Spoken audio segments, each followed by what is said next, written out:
اضطراب اور افسردگی سے نجات کی دعا، اپنی ساری فکر اس پر ڈال دو کیونکہ وہ تمہاری پرواہ کرتا ہے۔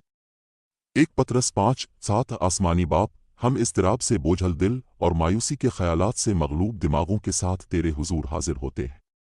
تاب ہماری پناہ ہے، ہمارا سکون ہے، اور مصیبت کے وقت ہماری ہمہ وقت مدد ہے۔ خادوند، اب ہماری جدوجہد، ہمارے آنسو اور وہ بوجھ دیکھتے ہیں جو ہم خاموشی سے اٹھا رہے ہیں۔ ہم انہیں اب کے قدموں میں لٹاتے ہیں، اب کے وعدے پر بھروسہ کرتے ہوئے کہ اب ہماری گہری اور غیر مشروط طور پر دیکھ بھال کرتے ہیں۔ آپ کا کلام ہمیں فلپیوں 4:6-7 میں یاد دلاتا ہے، کسی چیز کی فکر نہ کرو بلکہ ہر حال میں دعا اور التجا کے ساتھ شکرگزاری کے ساتھ اپنی درخواستیں خادی کے سامنے پیش کرو۔ اور خادی کا اطمینان جو تمام سمجھ سے بالاتر ہے، مسیح یسوع میں تمہارے دلوں اور دماغوں کی حفاظت کرے گا۔ پیارے خادوند، ہم اب کی سلامتی کے لیے دعا گو ہیں، وہ امن جو ہماری سمجھ سے باہر ہے۔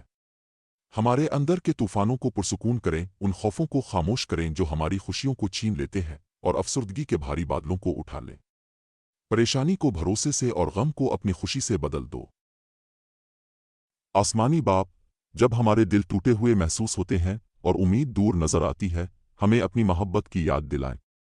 اپنے سا 41:10 میں کہا، پس ڈرو مت، کیونکہ میں تمہارے ساتھ ہوں، گھبراؤ مت، کیونکہ میں تمہارا خدا ہوں، میں تمہیں مضبوط اور مدد دوں گا، میں اپنے راست باز دینے ہاتھ سے تمہیں سنبھالوں گا۔ ہم اس وعدے کو مضبوطی سے تھامے ہوئے ہیں، پیارے رب، یہ جانتے ہوئے کہ اب قریب ہے۔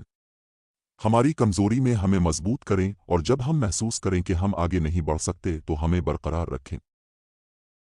پیارے یسوع، اب دنیا کی روشنی ہے، ہمارے ذہنوں کے اندھیروں میں اپنی روشنی کو چمکائیں اور ہماری روح کے ہر کونے میں وضاحت اور شفا بخشیں۔ ہمارا بوجھ روزانہ آپ پر ڈالنے میں ہماری مدد کریں اور آپ کی موجودگی میں آرام پائیں، جیسا کہ آپ ہمیں میتھیو 11:28 میں دعوت دیتے ہیں، یہ سب جو تھکے ہوئے اور بوجھ سے دبے ہوئے ہو میرے پاس آؤ، میں تمہیں آرام دوں گا۔ پیارے خادوند، ہمیں ایمان کے ساتھ اب سے چمٹے رہنا سکھائیں، یہاں تک کہ جب راستہ طویل اور تنہا محسوس ہو۔ ہمیں اپنی محبت سے گھیر لیں اور اپنی زندگیوں میں ایسے لوگوں کو جگہ دیں جو ہماری حوصلہ افزائی اور مدد کر سکیں۔ ہمارے ذہنوں کو بحال کریں، ہماری روحوں کی تجدید کریں، اور ہمیں یاد دلائیں کہ ہم کبھی تنہا نہیں ہیں، کیونکہ اب ہمیشہ ہمارے ساتھ ہے۔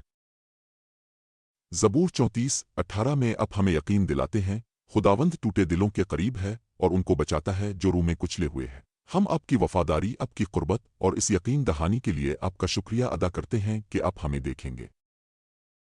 آسمانی باپ، اب ہمیں یقین دلاتے ہیں، خداوند اپنے لوگوں کو طاقت دیتا ہے، خداوند اپنے لوگوں کو امن سے نوازتا ہے۔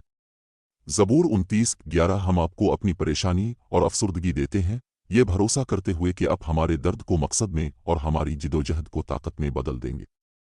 ہم آج اپنی زندگیوں پر آپ کی شفا، آپ کی سلامتی اور آپ کی خوشی کا اعلان کرتے ہیں، پیارے یسوع کے نام میں ہم دعا کرتے ہیں، آمین۔